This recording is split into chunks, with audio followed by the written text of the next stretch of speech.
വിവാഹത്തിൽ ഒരു എസ് പറയുന്നതിന് മുന്നേ നിങ്ങൾക്ക് ആദ്യം ഉണ്ടാവേണ്ടത് ഒരു ക്ലാരിറ്റിയാണ്.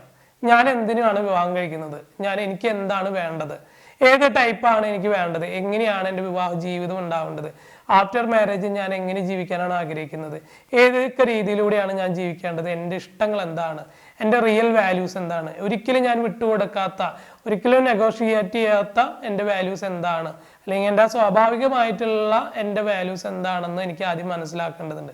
നമ്മളത് മനസ്സിലാക്കിയിട്ട് വേണം വിവാഹത്തിലേക്ക് പോകാൻ.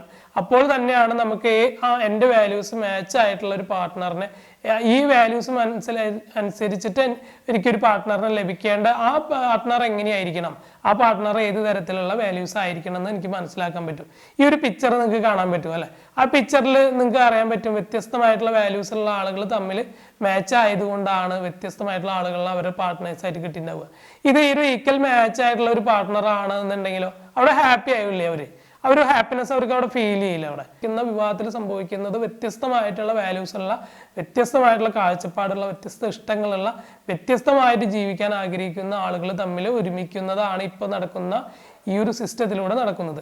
ഒരു ചുരുക്കം കുറച്ച് ആളുകൾക്ക് മാത്രമാണ് ഒരു ഈക്വൽ ആയിട്ടുള്ള വാല്യൂസ് ഉള്ള പാർട്ട്നേഴ്സിന് കിട്ടുന്നത്. അത് വളരെ റയർ ആയിട്ടുള്ള കുറച്ച് ശതമാനം ആളുകൾ മാത്രമാണ് അങ്ങനെ റിയൽ പാർട്ട്നേഴ്സിന് അല്ലെങ്കിൽ കറക്റ്റ് ആയിട്ടുള്ള ഒരു പാർട്ട്നേഴ്സിന് കിട്ടുന്നത്, ഒരു അലൈൻമെന്റ് ഉള്ള പാർട്ട്നേഴ്സിന് കിട്ടുന്നത്. ബാക്കിയെല്ലാം അതൊരു കറക്കിക്കുത്ത് പോലെ സംഭവിക്കുന്നതാണ്. ചില ആളുകൾക്ക് മാത്രമാണ് അങ്ങനെ കൃത്യമായിട്ടുള്ള ഒരു മാച്ച് ആയിട്ടുള്ള ആൾക്കാരിനെ കിട്ടുന്നത്. ബാക്കിയൊക്കെ ഭാഗ്യം കൊണ്ട് കിട്ടിപ്പോകുന്നതാണ്. അത് കഴിഞ്ഞിട്ട് ഒരു അഡ്ജസ്റ്റ്മെന്റിലേക്കും ഒരു അണ്ടർസ്റ്റാൻഡിലേക്കും ഒരു അലൈൻമെന്റ് ഉണ്ടാക്കിയെടുക്കാനുള്ള തത്രപ്പാടിലൂടെയും ഞങ്ങൾ ഓക്കെ ആണ് എന്ന് പറഞ്ഞുകൊണ്ട് എനിക്കിവിടെ ഓക്കെ ആണ്, ഞാൻ ഹാപ്പിയാണ്, ഇവിടെ ജീവിച്ചു പോകാൻ എനിക്ക് ഓക്കെ ആണെന്നൊക്കെ പറഞ്ഞുകൊണ്ട് ജീവിക്കുന്ന ആളുകളാണ് പിന്നീട് മാറുന്നത്. അതിനേക്കാൾ മുന്നേ നമ്മൾ ചെയ്യേണ്ടത്, വിവാഹത്തിന് മുന്നേ നമ്മൾ അലൈൻഡ് ആയിട്ടുള്ള ഒരു പാർട്ട്ണറിനെ എങ്ങനെയാണ് സെലക്ട് ചെയ്യേണ്ടത്, ഏതൊക്കെ രീതിയിലൂടെയാണ് നമ്മൾ പോകേണ്ടത്, എന്താണ് എനിക്ക് വേണ്ടതെന്നും ആ വാല്യൂസിനനുസരിച്ചിട്ടുള്ള പാർട്ട്ണർ ആരായിരിക്കണം, എന്തായിരിക്കണമെന്ന് നമ്മളാണ് മനസ്സിലാക്കേണ്ടത്. അത് മനസ്സിലാക്കിയതിന് ശേഷമായിരിക്കണം നമ്മൾ വിവാഹത്തിലേക്ക് പോകേണ്ടത്. അതിന് ആ ഒരു പ്രോസസ്സ് ഒരുപാട് ഉണ്ട്. അല്ലെങ്കിൽ ആ പ്രോസസ്സ് നമ്മൾ മനസ്സിലാക്കേണ്ടതുണ്ട് എൻ്റെ വാല്യൂസ് മനസ്സിലാക്കാനായിട്ട്. അതേപോലെ തന്നെ എൻ്റെ വാല്യൂസിന് മാച്ച് ആയിട്ടുള്ള ഒരു പാർട്ട്ണറിനെ എങ്ങനെയാണ് ഞാൻ കണ്ടെത്തേണ്ടത്. അത് കണ്ടെത്തി തരുന്നത് മറ്റാരിലൂടെ ആവരുത്, ഞാൻ തന്നെ സ്വയം മനസ്സിലാക്കണം എൻ്റെ പാർട്ട്ണർ ആരായിരിക്കണം, ആ പാർട്ട്ണർ ഏതൊക്കെ തരത്തിലുള്ള വാല്യൂസ് എന്നിലേക്ക് മാച്ച് ആയിട്ടുള്ള ആളായിരിക്കണം, അതേപോലെ തന്നെ എൻ്റെ വാല്യൂസ് ആ പാർട്ട്ണറുടെ വാല്യൂമായിട്ട് മാച്ച് ആവുന്നുണ്ടോ, ഇതൊക്കെ നമ്മൾ മനസ്സിലാക്കേണ്ടതുണ്ട്. ആ മനസ്സിലാക്കുന്ന പ്രോസസ്സിന് ശേഷമായിരിക്കണം വിവാഹത്തിലേക്ക് നമ്മൾ എസ് പറയേണ്ടത്. കാരണം അതിനു മുന്നേ നമ്മൾ ഈ ക്ലാരിറ്റി വരുത്തേണ്ടതുണ്ട്, എൻ്റെ പാർട്ട്ണർ എന്തായിരിക്കണം, ആരായിരിക്കണം എന്നത്. പണ്ട് മുതലേ നമ്മൾ കണ്ടുവരുന്നതാണ് വിവാഹം കഴിക്കുക അല്ലെങ്കിൽ ഒരു കുടുംബമായി ജീവിക്കുക എന്നുള്ളതൊക്കെ. ഇത് പാരമ്പര്യമായിട്ട് സ്വത്ത് കൈമാറുന്നതിനോട് ബന്ധപ്പെട്ടിട്ടും അതേപോലെ നമ്മുടെ പാരമ്പര്യം നിലനിർത്തുന്നതിനുമായിട്ട് ബന്ധപ്പെട്ടിട്ടുള്ളതൊക്കെ നമുക്ക് പണ്ടുകാലം മുതലേ അത് ഫോളോ ചെയ്തു വന്നിട്ടുള്ള ഒരു സിസ്റ്റം ഉണ്ടാക്കിയിട്ടുള്ളത്. ആ സിസ്റ്റം ഫോളോ ചെയ്യുന്ന ആളുകളാണ് നമ്മളെല്ലാവരും അല്ലേ? വിവാഹം ഇന്ന പ്രായമാകുമ്പോൾ വിവാഹം കഴിക്കുക, അതേപോലെ ഒരു കുടുംബം ഉണ്ടാക്കുക, നമുക്കൊരു പാർട്ട്ണർ ഉണ്ടാവുക, കുട്ടികൾ ഉണ്ടാവുക, അത് നെക്സ്റ്റ് തലമുറയ്ക്ക് നമ്മുടെ പാരമ്പര്യം കൈമാറുക, അല്ലെങ്കിൽ നമ്മുടെ ഒരു ലെഗസി എന്താണോ അത് കൈമാറുക, അല്ലെങ്കിൽ നമ്മുടെ ഒരു സ്വത്ത് കൈമാറുക, അല്ലെങ്കിൽ നമ്മൾ ജീവിച്ചിട്ടുള്ളതിൻ്റെ തുടർച്ച ഉണ്ടാകുന്നതിന് വേണ്ടിയിട്ട് കുട്ടികളിലൂടെ നെക്സ്റ്റ് ജനറേഷൻ ഒരു തുടർച്ച ഉണ്ടാക്കുക. ഇതൊക്കെയാണ് വിവാഹം എന്ന സിസ്റ്റത്തിലൂടെ നടന്നുകൊണ്ടിരിക്കുന്നത്. അത് പലതരത്തിൽ ജാതി മത ഭേദമന്യേ നടന്നുകൊണ്ടിരിക്കുന്ന ഒരു കാര്യമാണത്. ആ സിസ്റ്റത്തിലൂടെയാണ് ഇപ്പോൾ പോയിക്കൊണ്ടിരിക്കുന്ന ഒരുപാട് വിവാഹങ്ങളിൽ നമ്മൾ കണ്ടിട്ടുള്ളത്. പക്ഷെ ഈ സിസ്റ്റത്തിൽ നല്ല രീതിയിൽ നടക്കുന്ന ഒരുപാട് വിവാഹങ്ങൾ സമ്പ്രദായങ്ങൾ ഉണ്ടെങ്കിൽ തന്നെ ഒരുപാട് വീക്ക് പോയിന്റ്സും അതിൽ കാണാൻ പറ്റുന്നുണ്ട്. കാരണം എന്ന് വെച്ചാൽ നമ്മൾ ഇപ്പോൾ കണ്ടുവന്നിട്ടുള്ള ഒരുപാട് മരണങ്ങളും സൂയിസൈഡൊക്കെ നമുക്ക് കാണാൻ പറ്റുന്നുണ്ട് അല്ലേ? നമ്മുടെ വിവാഹം ഏറ്റവും ഗംഭീരമായിട്ട്, ഏറ്റവും ലക്ഷറിയസ് ആയിട്ട്, ഏറ്റവും ഹാപ്പിയസ്റ്റ് ആയിട്ട്, ഏറ്റവും എൻജോയ്മെന്റ് ആയിട്ട് നടത്തുന്ന ഓരോ വിവാഹങ്ങളുടെയും പരിണത ഫലം വളരെ എന്താ പറയുക, ഭയങ്കര വിഷമം ഉണ്ടാക്കുന്ന രീതിയിലേക്കൊക്കെ ആ വിവാഹത്തിന് ശേഷം ഉണ്ടാവുന്ന സംഭവങ്ങളൊക്കെ നമുക്ക് കാണാൻ പറ്റുന്നുണ്ട്. കാരണം എന്താ വെച്ചിട്ടുണ്ടെങ്കിൽ ആ വീടുമായിട്ട് പൊരുത്തപ്പെടാൻ പറ്റാതെ വരിക, അല്ലെങ്കിൽ ആ പാർട്ട്ണറുമായിട്ട് പൊരുത്തപ്പെടാൻ പറ്റാതെ വരിക, സാമ്പത്തികമായിട്ടും മാനസികമായിട്ടും ശാരീരികമായിട്ടൊക്കെ പൊരുത്തക്കേടുകളിലൂടെ ജീവിച്ച് തീരുമ്പോൾ ആ പാതി വഴിയിലേക്ക് വെച്ചിട്ട് പലരും അവരുടെ ജീവിതം അവസാനിപ്പിക്കുന്ന ഒരു സിറ്റുവേഷനൊക്കെ ഉണ്ട് അല്ലേ? നമ്മുടെ കേരളത്തിൽ തന്നെ ഒരുപാട് സ്ത്രീകൾ ആത്മഹത്യ ചെയ്തിട്ടുണ്ട്, ഇനി ചെയ്തുകൊണ്ടിരിക്കുകയാണ്, ചെയ്യാൻ സാധ്യതയുണ്ട്. ഇതെല്ലാം സംഭവിക്കുന്നത് നമുക്കൊരു ഈക്വൽ ആയിട്ടുള്ള, നമ്മുടെ വാല്യൂസ് മാച്ച് ആയിട്ടുള്ള ഒരു പാർട്ട്ണറെ കിട്ടാത്തത് കൊണ്ടാണെന്നാണ് ഞാൻ മനസ്സിലാക്കുന്നത്. കാരണം എന്താ വെച്ചാൽ നമ്മൾ വലിയ രീതിയിൽ ആർഭാടപരമായിട്ടൊക്കെ വിവാഹം നടത്തുന്നുണ്ടായിരിക്കും. അപ്പൊ അത് നടത്താൻ തീരുമാനിക്കുന്ന അച്ഛനമ്മമാരോട് എനിക്ക് പറയാനുള്ളത് അതാണ്. നിങ്ങളെ ഒരു 150, 200, 500, 1000 പവൻ നമ്മൾ സ്വർണം അവർക്ക് പ്രസന്റ് ആയി കൊടുക്കുന്നതിനോ, അല്ലെങ്കിൽ വലിയ ലക്ഷറീസ് ആയിട്ടുള്ള കാറുകൾ സമ്മാനിക്കുന്നില്ലോ, അല്ലെങ്കിൽ അത്രയും ആ രീതിയിൽ നിങ്ങളുടെ സാമ്പത്തിക സ്ഥിതിക്ക് അനുസരിച്ച് സ്വത്ത് എത്ര വലിയ സ്വത്തുകളാണോ വിലപിടിപ്പുള്ള ഏത് സ്വത്തും നിങ്ങൾ കൈമാറുന്നതിന് മുന്നേ അല്ലെങ്കിൽ ഒരു പ്രസന്റ് ചെയ്യുന്നതിന് മുന്നേ നിങ്ങളുടെ മകൾക്ക് നിങ്ങൾ കൊടുക്കുന്ന അല്ലെങ്കിൽ നിങ്ങൾ കണ്ടെത്തി കൊടുക്കുന്ന ഒരു പാർട്ട്ണർ അല്ലെങ്കിൽ അവർ വിവാഹം കഴിച്ചു കൊടുക്കാൻ നിങ്ങൾ തീരുമാനിച്ചിട്ടുള്ള പുരുഷനുമായിട്ട് ഇവരുടെ വാല്യൂസ് മാച്ച് ആണോ എന്നുള്ളതാണ് നിങ്ങൾ ഏറ്റവും ആദ്യം ശ്രദ്ധിക്കേണ്ടത് അല്ലെങ്കിൽ മനസ്സിലാക്കേണ്ടത്. നിങ്ങളുടെ മകളുടെ വാല്യൂസ് എന്താണെന്ന് അറിയേണ്ടതുണ്ട്.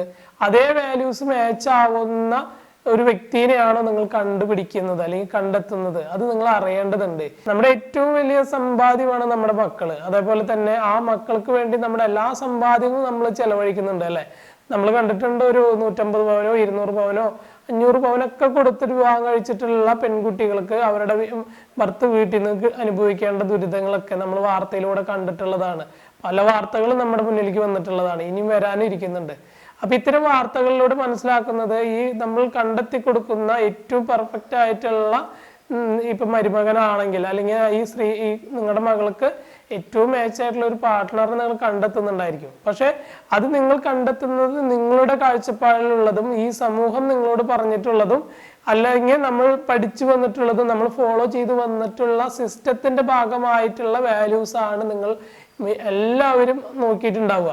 അതായത് ഫാമിലി ബാക്ക്ഗ്രൗണ്ട് നോക്കും, അവരുടെ ജോലി നോക്കും, അവരുടെ കുടുംബം എങ്ങനെയാണെന്നും അവരുടെ ഒരു പേര് എന്താണ് അല്ലെങ്കിൽ അവിടുത്തെ സിറ്റുവേഷൻ എന്തൊക്കെയാണ്, അവരുടെ വീട്ടിൽ ആരൊക്കെയുണ്ട്, അവരുടെ വീട്ടിലെ അംഗങ്ങൾ ആരൊക്കെയാണ്, അവരുടെ ജോലി എന്താണ്, സാമ്പത്തിക സ്ഥിതി എന്താണ്, സാമൂഹ്യമായിട്ടുള്ള അവരുടെ ഒരു നിലനിൽപ്പ് എങ്ങനെയാണെന്നുള്ളതും അവരുടെ ഒരു പാരമ്പര്യം എങ്ങനെയാണെന്നും ഇതൊക്കെ നമ്മൾ സോഷ്യലായിട്ട് നമ്മൾ വാല്യുവേറ്റ് ചെയ്യുന്ന പല കാര്യങ്ങളാണ് ഇതല്ലത്. ഈ ഒരു വാല്യുവേഷനിലൂടെയാണ് പലപ്പോഴും നമ്മൾ വിവാഹത്തിലേക്ക് നമ്മൾ തീരുമാനം എടുക്കുന്നത്. അതുപോലെ നമ്മുടെ റിലേറ്റീവ്സ് പലരും പറഞ്ഞിട്ടുണ്ടാവും നല്ല ചെക്കനാണ്, നല്ല കുട്ടിയാണ്, നല്ല ജോലിയാണ്, നല്ല വരുമാനം ഉണ്ടാക്കുന്നുണ്ട്, അവൻ നല്ല ചെക്കനാണെന്നൊക്കെ പറഞ്ഞുകൊണ്ടായിരിക്കും നമ്മൾ പലപ്പോഴും വിവാഹത്തിലേക്ക് തീരുമാനം എടുക്കുന്നതും. എന്നാൽ നമുക്ക് വിവാഹം കഴിയുന്നത് വരെ നമുക്ക് എല്ലാതും നല്ലതായിട്ട് മാത്രമാണ് തോന്നുന്നത്. കാരണം ഇതിൻ്റെ ആ ഒരു സിറ്റുവേഷൻ അനുസരിച്ചിട്ടുള്ള വാല്യൂസ് മാത്രമാണ് നമ്മൾ കാണുന്നത്. ഇവരുടെ ഉള്ളിലുള്ള അതായത് സ്വാഭാവികമായിട്ടുള്ള റിയൽ വാല്യൂസ് എന്താണെന്ന് അറിയില്ല. ഇവർ സ്വാഭാവികമായിട്ടുണ്ടാവുന്ന വാല്യൂസിലൂടെയാണ് ഇവർ ജീവിതം മുന്നോട്ട് പോകുന്നത്. ഇത് വിവാഹത്തിന് ശേഷമാണ് ഈ സ്വാഭാവികത തിരിച്ചറിയുന്നത്. ഇവരെന്താണ്, ഇവരുടെ ഏറ്റവും പ്രയോറിറ്റിയിൽ ഉൾപ്പെടുത്തിയിട്ടുള്ള വാല്യൂസ് എന്താണ്, അവരൊരു തരത്തിലും നെഗോഷ്യബിൾ ആവാത്ത എന്ത് വാല്യൂസ് ആണ് അവർക്കുള്ളത്, ഒരു തരത്തിൽ ഞാൻ വിട്ടുകൊടുക്കാത്ത എൻ്റെ വാല്യൂസ് ഉണ്ട്. ഇപ്പൊ സാമ്പത്തികമായിരിക്കും ചില ആളുകളുടെ വാല്യൂയുടെ പ്രധാനപ്പെട്ട ഒരു ഘടകം. കൃത്യമായിട്ട് എൻ്റെ സാമ്പത്തികമായിട്ട് അടുക്കും ചിട്ടയോടെയും അല്ലെങ്കിൽ അതിൽ ഡെവലപ്പ് ചെയ്യാൻ വേണ്ടിയിട്ടും അത് ഇൻക്രീസ് ചെയ്യാനും അതിൻ്റെ ഗ്രോത്തിന് വേണ്ടിയിട്ടൊക്കെ മാക്സിമം ഹാർഡ് വർക്ക് ചെയ്യാനും മാക്സിമം വർക്കൗട്ട് ചെയ്യാനൊക്കെ തയ്യാറാവുന്ന ആളുകളുണ്ടായിരിക്കും. അപ്പൊ അവരുടെ മുന്നിൽ അവർ സാമ്പത്തികമാണ്, പൈസയായിരിക്കും അവരുടെ ഏറ്റവും പ്രയോറിറ്റി. അത് കഴിഞ്ഞിട്ടായിരിക്കും സെക്കൻഡ് ആയിരിക്കും ഫാമിലിയോ അല്ലെങ്കിൽ പാർട്ട്ണറോ ഒക്കെ. അപ്പൊ ആ വാല്യൂസ് മാച്ച് ആവാൻ നമ്മുടെ പാർട്ട്ണർക്ക് അതായത് നമ്മുടെ മകൾക്കോ മകനോ സാധിക്കുന്നുണ്ടോ എന്നുള്ളത് നമ്മൾ ചെക്ക് ചെയ്യേണ്ട അറിയേണ്ട ഒരു പ്രധാനപ്പെട്ട ഒരു വാല്യൂസ് ആണ്. അതേപോലെ തന്നെ ഒരുപാട് വാല്യൂസ് ആണ് കിടക്കുന്നുണ്ട്. ഫാമിലി റിലേഷൻഷിപ്പിൽ ഏറ്റവും പ്രയോറിറ്റി കൊടുക്കുന്ന ആൾക്കാരുണ്ട്. അതായത് എൻ്റെ അച്ഛൻ്റെയും അമ്മയുടെയും എൻ്റെയും സ്വഭാവത്തിനനുസരിച്ച് ജീവിക്കുന്ന ഒരു പെൺകുട്ടി ആയിരിക്കണം എൻ്റെ വധുവായി വരേണ്ടത് എന്ന് തീരുമാനിക്കുന്ന അല്ലെങ്കിൽ അതാണ് അവരുടെ മെയിൻ കൺസേൺ ആയിട്ട് നമ്മൾ കാണാൻ പറ്റുക. അപ്പൊ ആ വാല്യൂസ് മാച്ച് ചെയ്യുന്ന അതേ വാല്യൂസ് ഉള്ള ആളായിരിക്കണം അവരുടെ ഫാമിലിയിലേക്ക് അല്ലെങ്കിൽ അവിടേക്ക് വിവാഹം കഴിച്ച് നമ്മൾ കൊടുക്കേണ്ട ഒരു പെൺകുട്ടി. അവരുണ്ടാക്കിയെടുത്തിട്ടുള്ള അവിടുത്തെ ഒരു സിറ്റുവേഷൻ അനുസരിച്ച് മാച്ച് ചെയ്യുന്ന ഒരാളിനെയാണ് അവിടെ ആവശ്യം. അപ്പൊ നമ്മുടെ മകൾക്ക് അങ്ങനെ ഫാമിലിയുമായിട്ട് ഓറിയന്റേഷൻ ഉള്ള ഒരു പെൺകുട്ടിയാണോ അല്ലെങ്കിൽ ആ പെൺകുട്ടിക്ക് അത്തരം ഫാമിലി ഗ്രൂപ്പായിട്ടുള്ള ഒരു ഫാമിലിയിലേക്ക് പോകാനോ അച്ഛനും അമ്മയായിട്ട് മിങ്കിൾ ചെയ്യാനോ സാധിക്കുന്ന ഒരു പെൺകുട്ടിയാണോ എന്നുള്ളതാണ് നമ്മൾ നോക്കേണ്ടത്. ചില പെൺകുട്ടികൾക്ക് ഇൻഡിവിജ്വലായിട്ട് ജീവിക്കാൻ ഇഷ്ടപ്പെടുന്നതാണ്. അതായത് ഭർത്താവും കുട്ടികൾ മാത്രം മതി എന്ന് ആഗ്രഹിക്കുന്ന ആളുകളാണ്. അല്ലെങ്കിൽ ഒരു അച്ഛനമ്മയുടെ കൂടെ ജീവിക്കാൻ ആഗ്രഹിക്കുന്ന ആ ഒരു ഫാമിലിയിൽ ജീവിക്കാൻ ആഗ്രഹിക്കുന്ന ഒരുപാട് സ്ത്രീകളുണ്ട്. അപ്പൊ അത്തരം വാല്യൂസ് ഡിഫറെന്റ് ആവാതെ ഈക്വൽ വാല്യൂസ് ഉള്ള ആളുകളിലേക്കാണ് നമ്മൾ ഈ വിവാഹം ഒരുമിപ്പിക്കേണ്ടത്. അല്ലാതെ മറ്റൊരു തരത്തിലുള്ള വാല്യൂസ് ആവരുത്. കാരണം എന്താ വെച്ചാൽ വ്യത്യസ്തമായിട്ട് ചിന്തിക്കുന്ന സ്ത്രീയും പുരുഷനാണ് നമുക്ക് ഒരുമിച്ച് ജീവിക്കാൻ പോകുന്നത്. രണ്ടുപേർക്കും വ്യത്യസ്തമായിട്ടുള്ള ചിന്താഗതി ഉണ്ട്, വാല്യൂസ് ഉണ്ട്, അതായത് കാഴ്ചപ്പാടുകൾ വ്യത്യസ്തമായിരിക്കും. ആ വ്യത്യസ്തമായിട്ടുള്ള കാഴ്ചപ്പാടുള്ള ആളുകളാണ് ഒരുമിച്ച് ജീവിക്കാൻ പോകുന്നത്. ഒരുമിച്ച് ജീവിക്കാൻ തുടങ്ങുമ്പോഴാണ് സ്വാഭാവികമായിട്ടുള്ള അവരുടെ സ്വഭാവങ്ങളും ആ സ്വാഭാവികതയിലേക്ക് അവർ വരുന്നത്. അപ്പൊ അതിനനുസരിച്ച് അവർ കൃത്യമായിട്ട് ചിലപ്പോൾ ദേഷ്യപ്പെടും, ചിലപ്പോൾ വെറുപ്പ് കാണിക്കും, ചിലപ്പോൾ ഇഷ്ടമില്ലായ്ക കാണിക്കും, ചിലപ്പോൾ ദേഷ്യം കാണിക്കും, ചിലപ്പോൾ ശക്തമായിട്ട് നമ്മൾ എതിർക്കുന്നുണ്ടായിരിക്കും, ശക്തമായിട്ട് നമ്മുടെ പ്രതികരണം ഉണ്ടായിരിക്കും. ഇതെല്ലാതും ഉണ്ടാവും. ഇതൊക്കെ സ്വാഭാവികമാണ്. ഈ സ്വാഭാവികമായിട്ടുള്ള കാഴ്ചപ്പാടിനെ എങ്ങനെയാണ് നമ്മൾ തിരിച്ചറിയേണ്ടത്? നമ്മൾ വിവാഹത്തിലേക്ക് പോകുമ്പോൾ ഈ സ്വാഭാവികത എങ്ങനെ മനസ്സിലാക്കാം? ഇത് മനസ്സിലാക്കുന്ന ആളുകളിലേക്കാണ് അവിടെ ഒരു അണ്ടർസ്റ്റാൻഡ് ആയിട്ടുള്ള ഒരു കപ്പിളായിട്ട് അവർക്ക് മാറാൻ പറ്റുക. ആ സ്ത്രീക്കും പുരുഷനും ഒരു അണ്ടർസ്റ്റാൻഡ് ആയിട്ടുള്ള, അതായത് മനസ്സിലാക്കാൻ പറ്റുന്ന ഒരു പാർട്ട്ണർഷിപ്പ് അവിടെ ഉണ്ടാക്കിയെടുക്കാനായിട്ട് പറ്റും. അങ്ങനെ ഒരു വാല്യൂസ് മനസ്സിലാക്കിയിട്ടുള്ള ഒരു പാർട്ട്ണർഷിപ്പാണ് നമ്മുടെ നിങ്ങൾ വിവാഹത്തിലൂടെ ഉണ്ടാക്കിയെടുക്കുന്നുണ്ടെങ്കിൽ പിന്നീട് നിങ്ങൾക്ക് വിവാഹത്തിന് ശേഷം വലിയൊരു നഷ്ടമില്ലാതെ, വലിയൊരു സ്ട്രഗിളില്ലാതെ ഒരു ഹാപ്പി ലൈഫ് നിങ്ങൾക്ക് മുന്നോട്ട് കൊണ്ടുപോകാനായിട്ട് പറ്റും. ഒരുപാട് പൈസയ്ക്ക് ചിലവാക്കിയിട്ടാണ് നമ്മൾ വിവാഹത്തിലേക്ക് വരുന്നത്, ഭയങ്കര ലക്ഷറീസ് ആയിട്ട്, ഭയങ്കര എൻജോയ്മെന്റും ഹാപ്പിനെസ്സും ഒക്കെ കൂടിയിട്ട്. പക്ഷെ പല വിവാഹ ജീവിതങ്ങളും അതിനുശേഷം അത്ര ഹാപ്പി ആയിട്ടൊന്നും നമ്മൾ കാണുന്നില്ല. കാരണം അവരുടെ ജീവിതത്തിൽ വളരെ സ്ട്രഗിൾ ഉണ്ടാക്കുന്ന ഒരു സിറ്റുവേഷൻ ഉണ്ടായിരിക്കും. വളരെയധികം ബുദ്ധിമുട്ടോട് കൂടിയിട്ട് ഒരു അണ്ടർസ്റ്റാൻഡിങ് ഇല്ലാത്ത ഈ ഫാമിലി ലൈഫൊക്കെ മുന്നോട്ട് കൊണ്ടുപോകുന്നുണ്ടായിരിക്കും. എന്തിനോ വേണ്ടി ഒരുമിച്ച് ജീവിക്കുന്ന ഒരുപാട് ആളുകൾ നമ്മുടെ വീടുകളിൽ കാണാൻ പറ്റും. അവര് സമൂഹത്തിന്റെ മുന്നിൽ ഏറ്റവും പെർഫെക്റ്റ് ആയിട്ടുള്ള കപ്പിളായിട്ട് മുന്നോട്ട് പോകുന്നുണ്ടായിരിക്കും. പക്ഷെ അവർ പരസ്പരം സംസാരിക്കുന്നുണ്ടായിരിക്കില്ല, പരസ്പരം മിങ്കിൾ ചെയ്യുന്നുണ്ടായിരിക്കില്ല, പരസ്പരം അവരുടെ ഇഷ്ടങ്ങൾ ഷെയർ ചെയ്യുന്നുണ്ടാവില്ല. ഒന്നും തന്നെ ഇല്ലാതെ തന്നെ ഒരുമിച്ച് ഒരു വീട്ടിൽ താമസിച്ചു പോകുന്ന സ്ഥിതിയൊക്കെ നമ്മൾ കാണുന്നുണ്ട്. അതിന്റെ ഏറ്റവും പ്രധാനപ്പെട്ട കാരണം എന്ന് വെച്ചിട്ടുണ്ടെങ്കിൽ ഈ വാല്യൂസ് ഡിഫറെന്റ് ആയിട്ടുള്ളത് കൊണ്ടാണ്, കാഴ്ചപ്പാടിൽ വലിയ വ്യത്യാസങ്ങൾ ഉള്ളതുകൊണ്ടാണ്. ഒരേ കാഴ്ചപ്പാടുള്ള ആളുകളാണെന്നുണ്ടെങ്കിൽ ഈ ഒരു പാർട്ട്ണർഷിപ്പിൽ ഹാപ്പിനെസ് ഒക്കെ ഉണ്ടാക്കിയെടുക്കാനായിട്ട് സാധിക്കും. ആഫ്റ്റർ മാരേജിൽ ഉണ്ടാകുന്ന ഏത് സ്ട്രഗിൾ പോയിന്റിലും അവർക്ക് ഒരുമിച്ച് നിൽക്കാനും അവർക്ക് ഹാപ്പി ആയിട്ട് മുന്നോട്ട് കൊണ്ടുപോകാനും പരസ്പരം കമ്മ്യൂണിക്കേറ്റ് ചെയ്യാനും പറ്റും. ഒരു അലൈൻമെന്റ് അവർക്ക് ഉണ്ടാക്കിയെടുക്കാൻ പറ്റും. പരസ്പരം അണ്ടർസ്റ്റാൻഡ് ചെയ്യുന്ന ഒരു കപ്പിളായിട്ടൊക്കെ അവർക്ക് മാറാൻ പറ്റും. അവിടെ പല വിവാഹങ്ങളും നമ്മൾ കണ്ടിട്ടുണ്ട് അല്ലേ, അച്ഛൻ്റെ അമ്മയുടെ നിർബന്ധത്തിന് വഴങ്ങി അല്ലെങ്കിൽ അച്ഛനമ്മയും സെലക്ട് ചെയ്യുന്ന വിവാഹങ്ങളിലേക്ക് പോകുന്ന പാർട്ട്നേഴ്സായി മാറുന്ന ആളുകളുണ്ട് അല്ലെ. നമുക്കൊരു സിനിമയുണ്ട്, ആസിഫ് അലിയുടെ ഒരു സിനിമയുണ്ടല്ലോ, കക്ഷി അമ്മണിപ്പിള്ള എന്ന് പറഞ്ഞൊരു സിനിമ നമ്മൾ കണ്ടിട്ടുണ്ടാവും എല്ലാവരും. ആ സിനിമയിൽ തന്നെ കൃത്യമായിട്ട് പറയുന്നുണ്ട്, അച്ഛൻ്റെ അമ്മയുടെ നിർബന്ധത്തിന് മാത്രം വഴങ്ങിക്കൊണ്ട് ആ ഒരു കല്യാണത്തിലേക്ക് പോകുന്ന ആ ഒരു നായകനോ അല്ലെങ്കിൽ ആ ഒരു കഥാപാത്രത്തെ നമ്മൾ അതിൽ കാണുന്നുണ്ട്. പിന്നീട് അവരുടെ ലൈഫിലേക്ക് അവനെ ആദ്യ രാത്രിയിൽ പോലും പൊട്ടിത്തെറിക്കുന്ന രീതിയിലോ അല്ലെങ്കിൽ അവർ ആഫ്റ്റർ മാരേജ് കുറച്ച് ദിവസങ്ങൾക്ക് ശേഷം വലിയൊരു പൊട്ടിത്തെറിയിലേക്കും ഡിവോഴ്സ് വേണമെന്ന് വാശി പിടിക്കുന്ന തരത്തിലേക്ക് പോകുന്നുണ്ട്. കാരണം ഈ അച്ഛനമ്മമാരുടെ വാല്യൂസ് സിസ്റ്റത്തിലൂടെയാണ് ഇവരുടെ വിവാഹത്തിലേക്ക്, മക്കളുടെ വിവാഹത്തിലേക്ക് പലവരും കൊണ്ടുവരുന്നത്. ആരാണ് വിവാഹം കഴിച്ച് ജീവിക്കേണ്ടത്? അച്ഛനമ്മയും ആ തീരുമാനം എടുക്കുന്നതിന് മുന്നേ ഈ വിവാഹം കഴിക്കാൻ പോകുന്ന വ്യക്തികളാണ് തീരുമാനിക്കേണ്ടത് എൻ്റെ പാർട്ട്ണർ ആരായിരിക്കണം. അവരെ സെലക്ട് ചെയ്യാനുള്ള സാഹചര്യം ഒരുക്കി കൊടുക്കുകയാണ് അച്ഛനമ്മമാർ ചെയ്യേണ്ട ഒരു പ്രക്രിയ. അല്ലെങ്കിൽ അവർ ആ വിവാഹപ്രായം എത്തുന്നതിന് മുന്നേ തന്നെ അവരെ മനസ്സിലാക്കാനുള്ള കഴിവുള്ള ആളുകളാക്കി മാറ്റുകയാണ് നമ്മൾ വേണ്ടത്.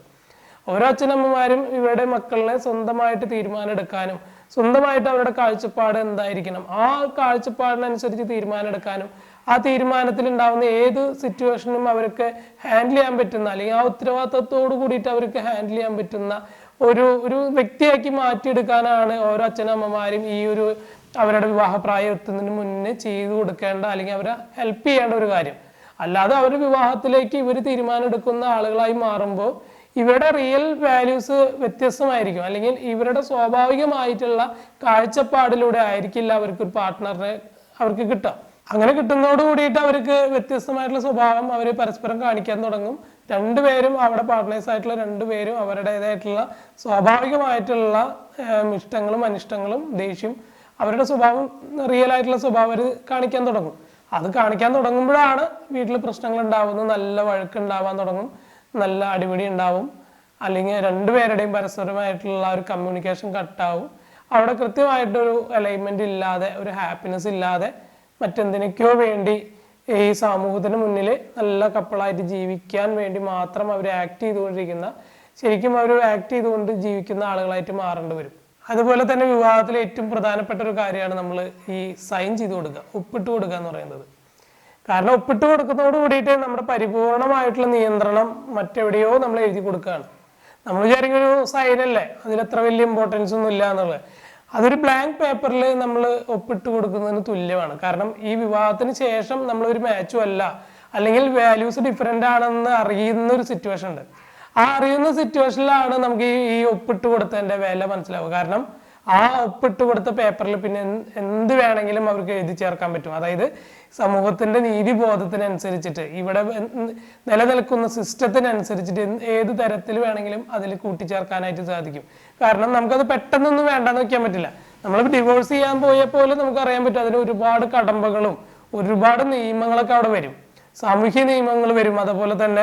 അതേപോലെ തന്നെ നമ്മുടെ നിയമവ്യവസ്ഥകൾ അനുസരിച്ചിട്ടുള്ള നിയമങ്ങളും നമ്മൾ അനുസരിക്കേണ്ടതായിട്ടുള്ള ബാധ്യത വരും. ഇതിന്റെ ഒരു ശരിക്കായിട്ടുള്ള എഫക്റ്റ് മനസ്സിലാവുന്നത് നമ്മൾ ഡിവോഴ്സ് ചെയ്യാൻ പോകുമ്പോഴാണ്. കാരണം ഇത് ഇത്രയും വലിയ പുലിവാലായിരുന്നോ വിവാഹത്തിന് ശേഷം എന്നുള്ളത് മനസ്സിലാക്കുന്നത്, ഈ ഒപ്പിട്ട് കൊടുത്തതിലുള്ള ആഫ്റ്റർ ഇഫക്റ്റ് മനസ്സിലാക്കുന്നത് നമ്മൾ ഡിവോഴ്സ് ചെയ്യാനൊക്കെ പോകുമ്പോഴാണ്. കാരണം അവിടെ ചെല്ലുമ്പോഴാണ് അത്ര പെട്ടെന്ന് നടക്കുന്ന ഒരു കാര്യമില്ല. കാരണം ഇതിന് ഒരുപാട് നിയമവശങ്ങൾ ഉണ്ട് എന്നൊക്കെ മനസ്സിലാവും. കാരണം വിവാഹത്തിന് മുന്നേ ഇത്രയും വലിയ നിയമമൊന്നും ഉണ്ടാവില്ല. രണ്ടുപേർക്കും ഇഷ്ടപ്പെടുന്നു, കല്യാണം കഴിക്കുന്നു, എത്ര മാത്രം ഉണ്ടാകുന്നുള്ളൂ. പക്ഷെ വിവാഹത്തിന് ശേഷം നമുക്കിത് വേണ്ടാന്ന് വെക്കാൻ പോകുമ്പോഴാണ്, അല്ലെങ്കിൽ വേണ്ടാന്ന് വെക്കാൻ നമ്മൾ ശ്രമിക്കുമ്പോഴാണ് ഇതിന്റെ ഏറ്റവും ബുദ്ധിമുട്ടായിട്ടുള്ള സാഹചര്യങ്ങളിലേക്ക് നമുക്ക് ഫേസ് ചെയ്യേണ്ടി വരും. കാരണം ഇവിടെ അങ്ങനെ ഡിവോഴ്സ് ചെയ്യണമെന്നുണ്ടെങ്കിൽ രണ്ട് വ്യക്തികളെയും കൃത്യമായിട്ട് ഒരുപാട് തരത്തിൽ കുറ്റപ്പെടുത്തേണ്ടതുണ്ട്. അല്ലെങ്കിൽ നമ്മുടെ പാർട്ട്ണറിനെ നല്ല രീതിയിൽ മോശപ്പെടുത്തേണ്ടതുണ്ട്, മോശം ക്യാരക്ടറായിട്ട് ചിത്രീകരിക്കേണ്ടതുണ്ട്. എന്നാലൊക്കെ മാത്രമാണ് ഇയാളുടെ കൂടെ ജീവിക്കാൻ പറ്റില്ല എന്ന് കോടതിയൊക്കെ തീരുമാനിക്കണം. അല്ലെങ്കിൽ കോടതി മനസ്സിലാക്കണം ഇയാൾ ഇത്രയും മോശപ്പെട്ട ഒരു വ്യക്തിയാണ്, ഈ പാർട്ട്ണറുടെ കൂടെ ജീവിക്കാൻ പറ്റില്ല എന്ന് കോടതിക്ക് ബോധ്യപ്പെടണം. അപ്പൊ അത്രയും കുറ്റപ്പെടുത്താനും മോശമായിട്ട് ചിത്രീകരിക്കേണ്ട സ്ഥിതിയൊക്കെ വരുന്നത്, അത് ഭാര്യയും ഭർത്താവിനെയും കുറ്റപ്പെടുത്തേണ്ട സ്ഥിതിയാണ് വരുന്നത്. എന്നാൽ മാത്രമാണ് ഇവിടെ ഡിവോഴ്സ് ഒക്കെ അനുവദിച്ച് കിട്ടുന്നത്. ഒരു മ്യൂച്വൽ ആയിട്ടുള്ള ഡിവോഴ്സ് ഒക്കെ വളരെ കുറവ് മാത്രമായിട്ടാണ് നടക്കുന്നത്. അപ്പോൾ ഈ ഒപ്പിട്ട് കൊടുക്കുക എന്ന് പറയുന്നത് വളരെ പ്രധാനപ്പെട്ടതാണ്. നിങ്ങളുടെ ജീവിതം തന്നെ മാറ്റിയെടുക്കാൻ സാധ്യതയുള്ള, അല്ലെങ്കിൽ നിങ്ങളുടെ ജീവിതത്തെ തന്നെ മറ്റൊരു ദിശയിലേക്ക് സഞ്ചരിക്കാൻ സാധിക്കുന്ന തരത്തിലുള്ള ഒരു സംഗതിയാണത്. അപ്പൊ നമ്മൾ ഒപ്പിട്ട് കൊടുക്കുന്നതിന് മുന്നേ നമ്മൾ വളരെയധികം മനസ്സിലാക്കേണ്ടതുണ്ട്, നമ്മുടെ വാല്യൂസ് മനസ്സിലാക്കേണ്ടതുണ്ട്. നമ്മുടെ വിവാഹം കഴിക്കാൻ പോകുന്ന വ്യക്തിയെയും നമ്മൾ മനസ്സിലാക്കേണ്ടത് അവരുടെ വാല്യൂസും നമ്മുടെ വാല്യൂസും മാച്ച് ആവുന്നതാണോ. നമ്മൾ പുറത്ത് കാണുന്ന ഒരു വാല്യൂസ് അല്ല നമ്മുടെ റിയൽ വാല്യൂ എന്ന് പറയുന്നത്. പുറത്ത് നമ്മൾ കാണുന്നതോ സംസാരിക്കുന്നതോ അടുത്ത് ഇടപഴകുന്നതോ ഒന്നുമല്ല നമ്മുടെ റിയൽ വാല്യൂ എന്ന് പറയുന്നത്. കാരണം നമ്മുടെ ഓരോ വ്യക്തികളുടെ ഉള്ളിലുള്ള, അല്ലെങ്കിൽ ഓരോ വ്യക്തികളുടെ ചിന്തയിലുള്ള വാല്യൂസ് ഡിഫറെൻ്റ് ആണ്. ഞാൻ എന്താശയത്തിലാണ് ഞാൻ വിവാഹം കഴിക്കുന്നത്? എനിക്കൊരു കുടുംബത്തിന് വേണ്ടിയിട്ടാണോ, എനിക്കൊരു നല്ല പാർട്ട്ണറെ കിട്ടാൻ വേണ്ടിയിട്ടാണോ, അല്ലെങ്കിൽ ഒരു നല്ല ഫാമിലി ഉണ്ടാക്കിയെടുക്കാൻ വേണ്ടിയിട്ടാണോ, അല്ലെങ്കിൽ എൻ്റെ ഫാമിലിനെ നിലനിർത്താൻ വേണ്ടിയിട്ടാണോ, നെക്സ്റ്റ് ജനറേഷനിലേക്ക് എൻ്റെ കോൺട്രിബ്യൂഷനായിട്ട് എനിക്കൊരു നല്ല വ്യക്തികളെ പകർന്നു കൊടുക്കാൻ വേണ്ടിയിട്ടാണോ? അതൊക്കെ നമ്മൾ മനസ്സിലാക്കിയിട്ട് വേണം വിവാഹത്തിലേക്ക് പോകാനായിട്ട്. കാരണം എന്താ വെച്ചാൽ പലവരും ഈ ഒരു സാമൂഹ്യ വ്യവസ്ഥയ്ക്ക് അനുസരിച്ച്, സാമൂഹ്യ സിസ്റ്റത്തിനനുസരിച്ചിട്ട് ഫോളോ ചെയ്യുന്ന ഫോളോവേഴ്സ് മാത്രമാണ് ഇപ്പോൾ വിവാഹത്തിലൂടെ പലവരും നടക്കുന്നത്. അവിടെ ഭയങ്കരമായിട്ട് നടന്നിട്ടുണ്ട്, അവരുടെ വിവാഹം സൂപ്പറായിരുന്നു, അവരുടെ വിവാഹം ഭയങ്കര എൻജോയ്മെന്റ് ആയിരുന്നു, അവർ വിവാഹം കഴിച്ചിട്ട് നല്ല യാത്രകൾ നടത്തുന്നു, ബൈക്കിൽ യാത്ര ചെയ്യുന്നു, കാറിൽ യാത്ര ചെയ്യുന്നു, മറ്റു വിദേശ രാജ്യങ്ങളിൽ യാത്ര ചെയ്യുന്നു എന്നൊക്കെ കണ്ടിട്ട് അവരുടെ ലൈഫ് ഭയങ്കര അടിപൊളിയാണെന്നൊക്കെ മനസ്സിലാക്കിയിട്ട് അതേപോലെ ജീവിച്ചാൽ മതി എന്നൊക്കെ ആഗ്രഹിച്ചുകൊണ്ട് നമ്മൾ വിവാഹത്തിലേക്ക് പോവുക. അതല്ലെങ്കിൽ നമ്മുടെ തൊട്ട സുഹൃത്ത് നല്ല ഹാപ്പി ആയിട്ടൊക്കെ കുട്ടികളൊക്കെ ആയിട്ട് ജീവിക്കുന്നു, ഭർത്താവത്ത് ജീവിക്കുന്നു, അല്ലെങ്കിൽ നല്ല ഒരു ഭാര്യനെ കിട്ടിയെന്നൊക്കെ അത് കണ്ടിട്ട് നമ്മൾ വിവാഹത്തിലേക്ക് പോകുന്നു. അങ്ങനെ ഓരോ കാഴ്ചപ്പാടിലൂടെ അല്ല നമ്മൾ വിവാഹത്തിലേക്ക് പോകേണ്ടത്, നമ്മുടെ സ്വന്തം കാഴ്ചപ്പാടിലൂടെ ആയിരിക്കണം. എനിക്ക് എന്താണ് വിവാഹത്തിലൂടെ കിട്ടുന്നത്, എനിക്ക് എന്ത് ഗുണമാണ്, അല്ലെങ്കിൽ ഞാൻ ഈ വിവാഹം കഴിക്കുന്നതിലൂടെ എനിക്ക് എന്താണ് നേടാൻ സാധിക്കുക? നല്ലൊരു ഫാമിലി ലൈഫിലാണോ എനിക്ക് വേണ്ടത്, അല്ലെങ്കിൽ നല്ല പാർട്ട്ണർഷിപ്പ് ഉണ്ടായാൽ മതിയോ, അല്ലെങ്കിൽ എൻ്റെ അച്ഛൻ്റെ അമ്മയുടെയും കൂടെ നിൽക്കാൻ പറ്റുന്ന ഒരു വ്യക്തിയെ കിട്ടി എൻ്റെ ഫാമിലി നിലനിർത്താനും, അല്ലെങ്കിൽ എനിക്കും എൻ്റെ പേരൻസിനും ഒരു ഹെൽപ്പ് ആവുന്ന ഒരു വ്യക്തിയെയാണോ എനിക്ക് വേണ്ടത്? അങ്ങനെ ഓരോ വ്യക്തികളുടെയും വ്യത്യസ്തമായിട്ടുള്ള കാഴ്ചപ്പാടാണ് ഓരോ ആളുകൾക്ക് ഉള്ളത്. അതനുസരിച്ചിട്ട് തന്നെ നമ്മൾ സ്വയം മനസ്സിലാക്കേണ്ടതുണ്ട്, എനിക്ക് ഏത് തരത്തിലുള്ള പാർട്ട്ണറാണ് വേണ്ടത്, അല്ലെങ്കിൽ എൻ്റെ പാർട്ട്ണർഷിപ്പ് അല്ലെങ്കിൽ എൻ്റെ വിവാഹം എങ്ങനെയായിരിക്കണം, എന്തിനു വേണ്ടിയിട്ടായിരിക്കണം എന്നൊക്കെ ഫസ്റ്റ് ടൈം തന്നെ നമ്മൾ മനസ്സിലാക്കുകയാണെങ്കിൽ വളരെ നല്ലതാണ്.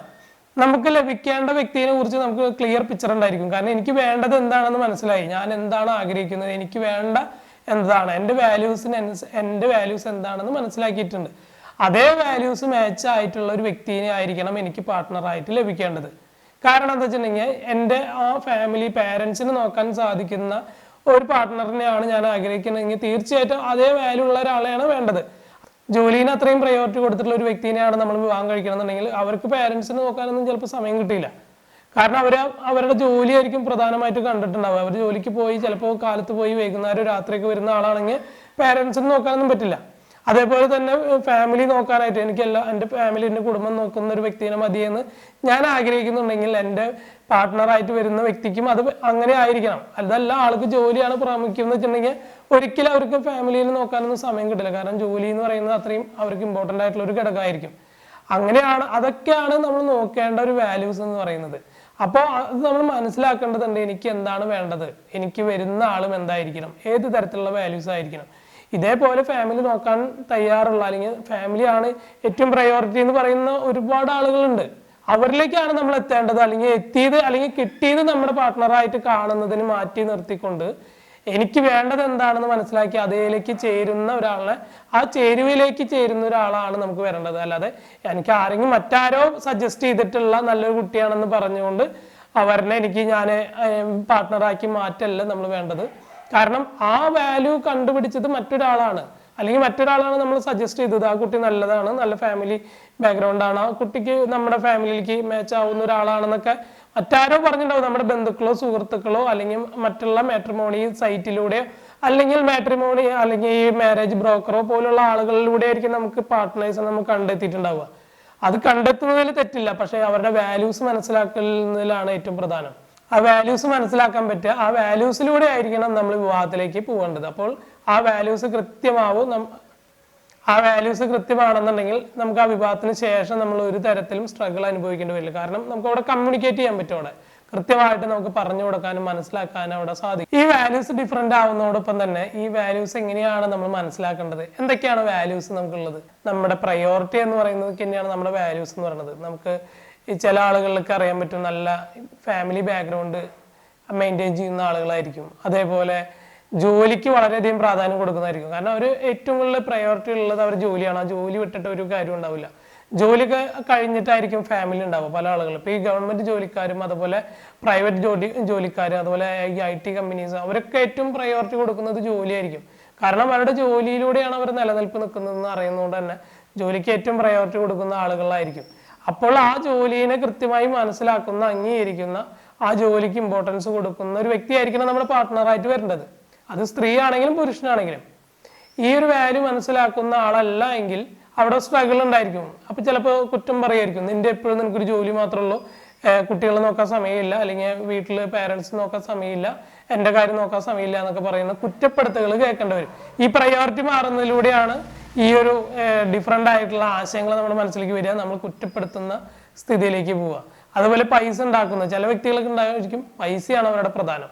വളരെ ചുരുങ്ങിയ ചെലവ് ചെയ്യുന്ന ആളുകളായിരിക്കും, തീരെ പൈസ ചിലവാക്കില്ല. അപ്പൊ നമ്മൾ പറയല് പിശുക്കന്മാരാണെന്നൊക്കെ. നന്നായി പിശുക്കി ജീവിക്കുന്ന ആളുകളുണ്ടായിരിക്കും. അവർ സാമ്പത്തികമായിട്ട് വളരെ അച്ചടക്കത്തോട് കൂടിയിട്ട് പോകുന്ന ആളുകളായിരിക്കും.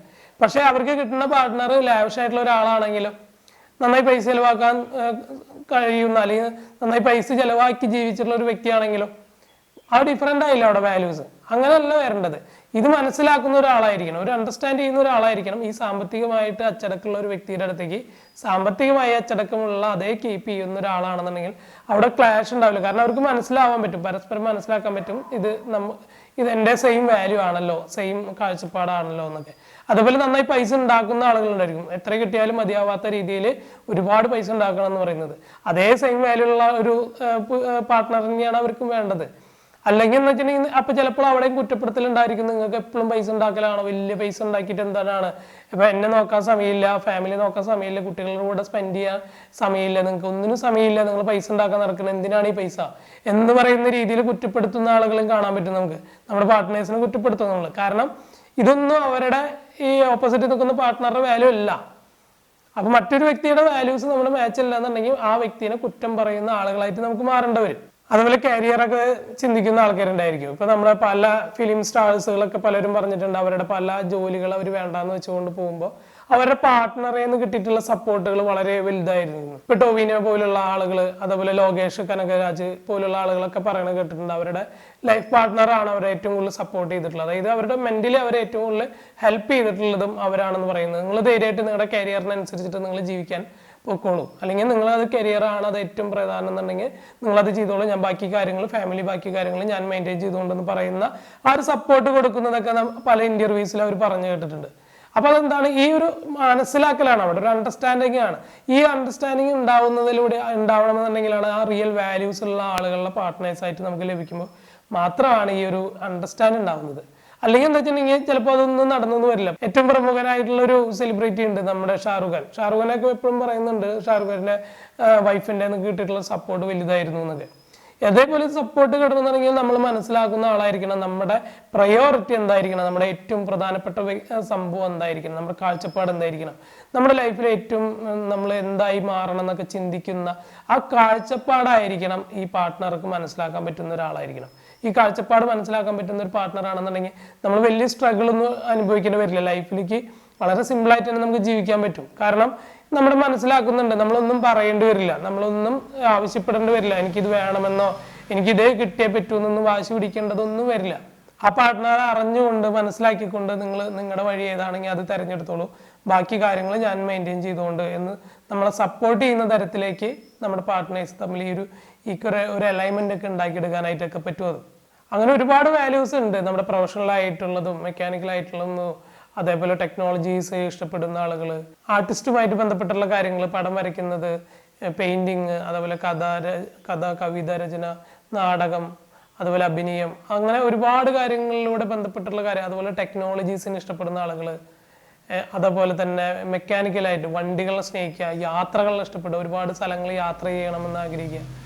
ഇതെല്ലാത്തും വാല്യൂസ് ആണ്, ഇത് ഏറ്റവും പ്രയോറിറ്റി ഉള്ളതാണ് എന്ന് ചിന്തിക്കുന്ന ആളുകളുണ്ട്. നമ്മൾ വിചാരിക്കും ഇതൊക്കെ ഇത്രയും സിമ്പിൾ അല്ല, ഇതിൽ എന്താണ് വലിയ കാര്യം എന്നൊക്കെ. പക്ഷെ ഓരോ വ്യക്തികളുടെയും കാഴ്ചപ്പാട് അവരുടെ ഏറ്റവും പ്രയോറിറ്റി അതായിരിക്കും. ചിലപ്പോൾ നമ്മൾക്കത് മനസ്സിലാവില്ല, പക്ഷേ മനസ്സിലാക്കുന്ന ഒരു വ്യക്തിയാണ് അവരുടെ പാർട്ട്ണറായി വരേണ്ടത്. അതേപോലെ തന്നെ സെക്സ് വളരെയധികം ഇമ്പോർട്ടൻ്റ് ആയിട്ടുള്ളൊരു സംഗതി കൂടിയാണ് ഈ ഒരു മാരേജ് ലൈഫിൽ.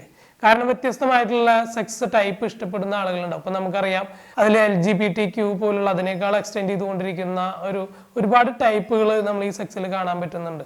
അതായത് നമ്മൾ പൊതുവേ സ്ത്രീയും പുരുഷനും പോളിഗമസ് ആയിട്ടുള്ള വ്യക്തികളാണ്. നമ്മൾ ഈ സാമൂഹ്യ ബോധത്തിനനുസരിച്ച് സാമൂഹ്യമായിട്ട് കൊണ്ടുവന്നിട്ടുള്ള ഒരുപാട് ചട്ടക്കൂടുകളൊക്കെ അനുസരിച്ചിട്ടാണ്, പല നിയമങ്ങൾക്ക് അനുസരിച്ചിട്ടാണ് നമ്മളെല്ലാവരും മോണോഗമസ് ആയിട്ട് പലവരും ജീവിച്ചു പോകുന്നതൊക്കെ. അപ്പോൾ പോളിഗമസ് ആയിട്ട് ഇഷ്ടപ്പെടുന്ന ആളുകൾ ഉണ്ടായിരിക്കാം സമൂഹത്തിൽ, ഇപ്പോഴും അത് നിലനിൽക്കുന്നുണ്ട്. വ്യക്തികളിലെ എല്ലാ മനുഷ്യന്മാരിലുള്ള ഒരു സംഗതിയാണത്. അപ്പോൾ പോളിഗമസ് ആയിട്ടുള്ള സെക്സ് ടൈപ്പ് ഇഷ്ടപ്പെടുന്ന പുരുഷന്റെ അടുത്തേക്ക് പോളിഗമസ് ആയി ഇഷ്ടപ്പെടുന്ന ഒരു സ്ത്രീയാണ് വിവാഹം കഴിച്ച് പാർട്ട്ണറായിട്ട് വരുന്നുണ്ടെങ്കിൽ അവിടെ ക്ലാഷ് ഉണ്ടാവാൻ സാധ്യത കുറവാണ്. കാരണം രണ്ടുപേർക്കും മനസ്സിലാവും ഇതിങ്ങനെയാണ്, മനുഷ്യൻ ഇങ്ങനെയാണ്, അല്ലെങ്കിൽ ഇവരുടെ ജീവിതം ഇങ്ങനെയാണെന്നുള്ളത് മനസ്സിലാവും, അവരുടെ ഇഷ്ടങ്ങൾ എങ്ങനെയാണെന്ന് മനസ്സിലാവും. കാരണം രണ്ടുപേരും വ്യക്തികളായിട്ട് കാണാനും രണ്ടുപേരുടെ വ്യക്തിത്വത്തിനനുസരിച്ച് മനസ്സിലാക്കാനും അവിടെ സാധിക്കും. അപ്പോൾ അവിടെ ഒരു ക്ലാഷ് ഉണ്ടാവാൻ സാധ്യത കുറവാണ്. അതേപോലെ തന്നെ മോണോഗമസ് ആയിട്ട് ചിന്തിക്കുന്ന ഒരു വ്യക്തിയാണെന്നുണ്ടെങ്കിൽ തീർച്ചയായിട്ടും അയാൾക്ക് മോണോഗമസ് ആയിട്ട് മാത്രമാണ് പാർട്ട്ണറെ കിട്ടേണ്ടത്. അല്ലെങ്കിൽ പോളിഗമസ് ആയിട്ടുള്ള ഒരു വ്യക്തിയെ മോണോഗമസ് ആയിട്ടുള്ള ഒരു വ്യക്തിയാണ് പാർട്ട്ണർ ആവുന്നുണ്ടെങ്കിൽ അവിടെ ഒരു ക്ലാഷ് ഉണ്ടാവും. കാരണം ആ മറ്റൊരാളിനെ, ആ പോളിഗമസ് ആയിട്ടുള്ള ആളിനെ കൃത്യമായിട്ട് കുറ്റം പറയേണ്ടി വരും അവിടെ. കാരണം നിങ്ങൾക്ക് എപ്പോഴും ഒരുപാട് പെണ്ണുങ്ങളായിട്ട് നിങ്ങൾക്ക് അടുപ്പം വേണം, അല്ലെങ്കിൽ ഒരുപാട് പെണ്ണുങ്ങളായിട്ട് എപ്പോഴും നിങ്ങൾക്ക് സൗഹൃദം ഉണ്ടാക്കണം എന്നൊക്കെ പറഞ്ഞ് കുറ്റപ്പെടുത്തുന്ന രീതി ഉണ്ടാവും. അതേപോലെ തന്നെ സ്ത്രീകളുണ്ടാവും, നിങ്ങൾക്ക് എത്രയോ പാർട്ട്ണർ വേണോ, എത്രയോ ആണുങ്ങളാണ് നിങ്ങളുടെ സുഹൃത്തുക്കളായിട്ട് വേണ്ടത് എന്നൊക്കെ കുറ്റപ്പെടുത്തുന്ന രീതിയിലൊക്കെ പറയുന്നത് നമ്മുടെ ജീവിതത്തിൽ പ്രതിസന്ധി ഘട്ടത്തിലേക്കൊക്കെ പോകുന്നുണ്ട്. അതുപോലെ തന്നെ ലൈഫിലേക്ക് അത് പ്രോബ്ലംസ് ഒക്കെ ക്രിയേറ്റ് ചെയ്യാനായിട്ട് സാധ്യതയുണ്ട്. അതൊക്കെ വിവാഹത്തിന് മുന്നേ ഈ പറഞ്ഞ സെക്സ് ടൈപ്പുകളൊക്കെ ഷെയർ ചെയ്യാൻ പറ്റുകയാണെങ്കിൽ, അതുപോലെ പലതരത്തിലുള്ള ഈ ഒരു സെക്സ് ടൈപ്പിൽ വലിയ വ്യത്യാസങ്ങളിലൂടെ പോകുന്ന ഫാമിലി ലൈഫിനെ തകർക്കുന്ന തരത്തിൽ പോലും ലൈഫ് നമ്മൾ കണ്ടിട്ടുണ്ട്. ഇപ്പൊ എനിക്കറിയുന്ന ഏറ്റവും അടുത്തറിയുന്ന എൻ്റെ സുഹൃത്തിൻ്റെ ലൈഫിൽ പോലും ഇത് സംഭവിച്ചിട്ടുണ്ട്. അവർ വിവാഹത്തിന് ശേഷമാണ് ഈ സെക്സ് ടൈപ്പ് അവർക്ക് എക്സ്പ്ലെയിൻ ചെയ്യാൻ പറ്റും. അതായത് വ്യത്യസ്തമായിട്ട് സെക്സ് ടൈപ്പ് ഇഷ്ടപ്പെടുന്ന ആളുകളാണെന്ന് വിവാഹത്തിന് ശേഷം ഒരു 3-4 മാസത്തിന് ശേഷമാണ് മനസ്സിലാവുന്നത് ഈ വ്യത്യസ്തമായിട്ടുള്ള സെക്സ് ടൈപ്പ് ഇഷ്ടപ്പെടുന്ന ആ വ്യക്തിയാണെന്നുള്ളത്. അപ്പൊ അത്തരം വ്യക്തി അതിൽ പിന്നെ അവർ ഡിവോഴ്സിന് പോവുകയാണ് ചെയ്തത്. കാരണം അത് വ്യത്യസ്തമായിട്ട് ഇഷ്ടപ്പെടുന്ന സെക്സ് ടൈപ്പ് ആയിട്ടുള്ള ആളുടെ കൂടെ എങ്ങനെയാണ് ജീവിക്കാൻ പറ്റുക? കാരണം ഈ സ്ത്രീയെ ഒരിക്കലും അംഗീകരിക്കാൻ പറ്റില്ല അവർക്ക്. അതുപോലെ തന്നെ ആ പുരുഷന് ഒരിക്കലും ഒരു സ്ത്രീയായിട്ട് സെക്ഷൽ റിലേഷൻഷിപ്പ് ഉണ്ടാക്കാൻ സാധിക്കില്ല. പിന്നെ എങ്ങനെയാണ് അവർ ഒരുമിച്ച് ജീവിക്കുക? നമ്മളിപ്പോൾ ഒരു അടുത്തിറങ്ങിയിട്ടുള്ള മമ്മൂട്ടിയുടെ സിനിമയൊക്കെ നമ്മൾ കണ്ടാണ്, കാതൽ എന്ന് പറഞ്ഞിട്ടൊക്കെ.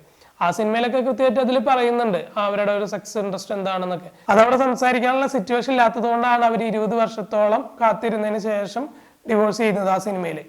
ഇതെല്ലാം വിവാഹത്തിന് മുന്നേ സംസാരിക്കാനുള്ള സാഹചര്യമാണ് ഇവിടെ ഒരു സിസ്റ്റം ഉണ്ടാക്കി കൊടുക്കേണ്ടത്. ഈ സിസ്റ്റത്തിൽ ഇപ്പോൾ നിലവിലുള്ള സിസ്റ്റത്തിൽ ഇതൊന്നും സാധിക്കില്ല. കാരണം ഏതെങ്കിലും തരത്തിൽ ഈ ഒരു സെക്സ് ടൈപ്പ് സംസാരിക്കേണ്ടി വരികയാണെങ്കിൽ അപ്പോൾ തന്നെ ആ പറഞ്ഞ വ്യക്തിയെ കുറ്റപ്പെടുത്തുന്ന രീതിയിലേക്കാണ് ഇവിടെ സിസ്റ്റം പോയിക്കൊണ്ടിരിക്കുന്നത്. നമ്മൾ ഫോളോ ചെയ്യുന്നത് അങ്ങനെയാണ്. ഇപ്പോൾ എനിക്ക് ഇഷ്ടപ്പെട്ടുള്ള ഒരു ടൈപ്പ്, ഇങ്ങനത്തെ സെക്സ് ടൈപ്പാണ് എനിക്ക് ഇഷ്ടം എന്ന് പറഞ്ഞാൽ, അല്ലെങ്കിൽ എനിക്കൊരു പോളിഗമസ് ആയിട്ട് സെക്സ് ഇഷ്ടപ്പെടുന്ന ഒരു വ്യക്തിയാണെന്ന് ഞാൻ പറഞ്ഞാൽ അപ്പം തന്നെ മറ്റാൾ പോയിട്ട് വീട്ടിൽ പറയാനും ബന്ധുക്കളുടെ അടുത്ത് പറയാനോ അയാൾക്ക് ഇങ്ങനെയാണ് വേണ്ടത്, എനിക്കത് പറ്റില്ല എന്ന് പറയുന്ന കുറ്റപ്പെടുത്തൽ അപ്പോഴും സാധിക്കും. ഇതിനെ കുറച്ചുകൂടി നമ്മൾ കാഷ്വലായിട്ടും മനസ്സിലാക്കേണ്ടതുണ്ട്, വ്യക്തികളിൽ മനസ്സിലാക്കേണ്ടതുണ്ട്. ഇവിടെ വ്യത്യസ്തമായിട്ടുള്ള കാഴ്ചപ്പാടുള്ള ആളുകളാണ് നമ്മളെല്ലാവരും എന്നുള്ള തിരിച്ചറിവ് ആദ്യം ഉണ്ടാവേണ്ടതുണ്ട്. അല്ലാതെ ഇത് പറയുന്നത് തെറ്റാണെന്നോ അത് ചെയ്യുന്നത് തെറ്റാണെന്നോ ആ നിലവാരത്തിലല്ല നമ്മൾ ഈ ഒരു കാര്യത്തെ മനസ്സിലാക്കേണ്ടത്. ഇത് ഷെയർ ചെയ്യാനുള്ള സാഹചര്യമാണ് ഒരുക്കേണ്ടത്. ആ ഷെയർ ചെയ്തതിന് ശേഷം നമുക്ക് തീരുമാനിക്കാം ഈ ഒരു വ്യക്തിയുമായിട്ട് നമുക്ക് പാർട്ട്ണർഷിപ്പ് ഉണ്ടാക്കിയെടുക്കാൻ സാധിക്കുമോ. ഈ ഒരു ടൈപ്പിലൂടെ, ഈ ഒരു സെക്സ് ഇൻഡസ്ട്രിയിലൂടെ എനിക്ക് സാധിക്കില്ലെങ്കിൽ എനിക്കവിടെ കൃത്യമായിട്ട് പറയാൻ പറ്റും, സുഹൃത്തെ എനിക്ക് ഈ ഒരു സെക്സ് ടൈപ്പ് എനിക്ക് മാച്ച് ആവില്ല, എനിക്കത് ഇഷ്ടമല്ലാത്തൊരു സെക്സ് ടൈപ്പ് ആണ് എന്ന് പറഞ്ഞുകൊണ്ട് തന്നെ അവിടെ ഒരു സൗഹൃദത്തോട് കൂടിയിട്ട് തന്നെ നമുക്കതിനെ ഓപ്പോസിറ്റ് ചെയ്യാനായിട്ട് സാധിക്കും. അല്ലാതെ കുറ്റപ്പെടുത്തേണ്ടി വരില്ല.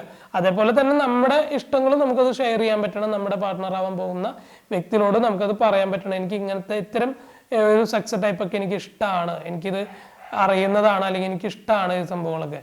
വ്യത്യസ്തമായിട്ടുള്ള കാഴ്ചപ്പാട് ഉണ്ടാവും, വ്യത്യസ്തമായിട്ടുള്ള ഇഷ്ടങ്ങൾ ഉണ്ടായിരിക്കും. നമ്മുടെ പാർട്ട്ണറിനെ കുറിച്ച് എങ്ങനെയായിരിക്കണം, തടിയുള്ള ആളായിരിക്കണോ, തടി ഇല്ലാത്ത ആളായിരിക്കണോ, മെലിഞ്ഞിട്ടുള്ള ഒരു വ്യക്തി ആയിരിക്കണോ, അതേപോലെ നീണ്ട മൂക്ക് ഉണ്ടാവണോ, വട്ടമൊക്കെ ഉണ്ടാവണോ, നല്ല മുടി ഉണ്ടാവണോ, അത് കുറച്ച് മുടി മതിയോ, അതുപോലെ നല്ല കളറുള്ള ആളായിരിക്കണോ, ഇത്തിരി കറുത്തിട്ടായാലും മതി, അല്ലെങ്കിൽ ഒരു ഇരുനിറത്തിന് ഇഷ്ടപ്പെടുന്നതാണോ. ഇതെല്ലാം നമ്മുടെ വാല്യൂസാണ്, ബാഹ്യമായിട്ടുള്ള വാല്യൂസാണ്. നമ്മുടെ ആ സൗന്ദര്യ ബോധം ഓരോ ആളുകളുടെ ഇഷ്ടത്തിനനുസരിച്ച് മാറുന്നതാണ്, അല്ലെങ്കിൽ അതാണ് ആ വ്യക്തിയുടെ സൗന്ദര്യം. അതിനനുസരിച്ചിട്ടുള്ള കാഴ്ചപ്പാടിലുള്ള ഒരു വ്യക്തിയാണ് നമുക്ക് പാർട്ട്ണർ ആവേണ്ടതെന്നുണ്ടെങ്കിൽ അങ്ങനെ സെലക്ട് ചെയ്യാം നമുക്ക്. അതേപോലെ തന്നെ നമുക്ക് നമ്മുടെ പാർട്ട്ണറായി വരുന്ന ആൾക്കും ഇതേ വാല്യൂസ് ഉണ്ട് എന്നുള്ള തിരിച്ചറിവ് നമുക്ക് ഉണ്ടാവണം.